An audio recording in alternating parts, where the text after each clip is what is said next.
মা বাপ সম্পর্কে কিছু বলেন, একটু হুজুর মা বাবার খেদমত নিয়ে কিছু বলেন। আমরা বলি মা বাপকে ওয়াজ করার আগে, আমাদের সন্তানদেরকে মা বাপ সম্পর্কে ওয়াজ করার আগে আমাদের মা বাপকে সন্তান সম্পর্কে ওয়াজ করা দরকার।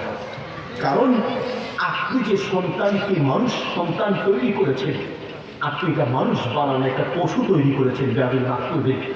আমিও 2 ছেলে 2 মেয়ের বাবা। আমি বুঝি একটা সন্তানকে মানুষ বানাতে গিয়ে একজন বাবার কি পরিমাণ ত্যাগ স্বীকার করতে হয়। আমি বুঝি একজন সন্তানকে মানুষ বানাতে গিয়ে একজন মা আর বাবার যে কি পরিমাণ জীবনকে ধ্বংস করতে হয়। আমি বুঝি পৃথিবীর প্রত্যেকটা মা আর বাবা চিররুগী হয় সন্তানকে মানুষ বানাতে গিয়ে, ঠিক কিনা? সন্তানকে মানুষ বানাতে গিয়ে। আবার 4টা সন্তান, প্রত্যেক সন্তান জন্ম নেওয়ার সময় আমি বলি আমার স্ত্রীর পাশে আমি থাকবো।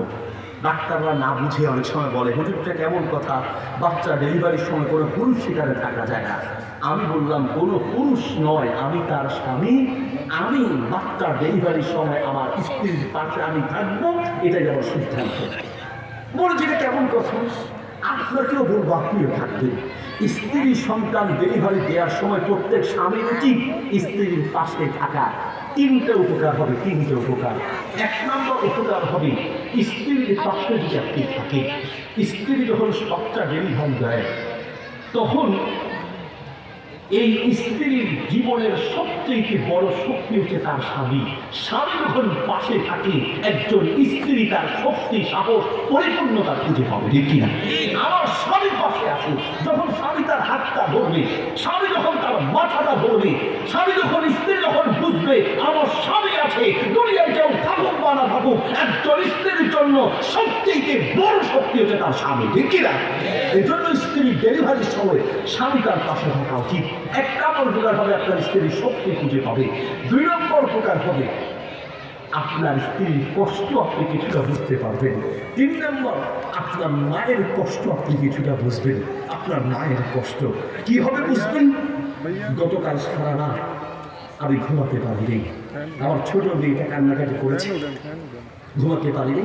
আবার একটা বিষয় নিয়ে গবেষণা করছিলাম, ঘুমাতে পারিনি। ফজর নামাজ পড়ে ঘুমাতে যাব, তাও ঘুমাতে পারিনি। কিন্তু অবশেষে আমি কিছুক্ষণ ঘুমিয়েছি, ওর মা ঘুমাতে পারেনি। একটা বাচ্চাকে মানুষ বানাতে গিয়ে একজন মায়ের কি পরিমাণ কষ্ট আপনার স্বীকার করতে হয় স্ত্রীকে দেখলে কিছুটা অনুমান করা যায়, ঠিক না?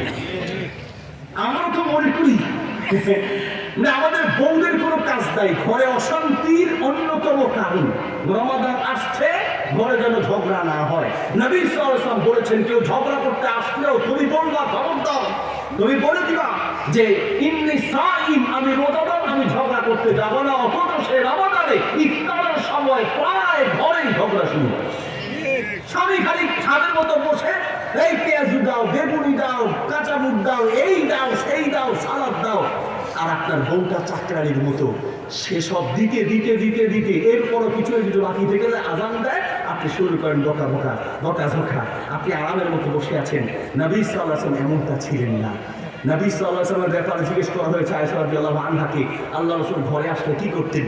নবী সাল্লাল্লাহু আলাইহি ওয়াসাল্লামের ব্যাপারে তার স্ত্রী আম্মা জান আয়েশা রাদিয়াল্লাহু আনহা বলেন, তিনি ঘরে আসলে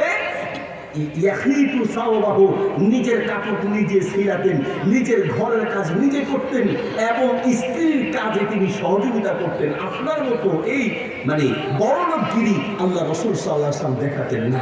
স্ত্রীদের কাজকে আমরা কাজ মনে করি না। মুফতি সাহেবের কাছে গেলাম, আমার বউরা রাখবো না, কি হচ্ছে, ডিভোর্স দিয়ে দিব, ব্যবস্থা করে দেন। কিভাবে ডিভোর্স দিলে ডিভোর্স হবে মাসালা বলেন। মুফতি সাহেব বলল, আচ্ছা কেন ডিভোর্স দেবে একটু আগে শুনি। বলছে হুজুর কারণ আছে। কি কারণ? বলছে আমার বউ অলস, 1 নম্বর অলস, আমার কোনো কাম নাই।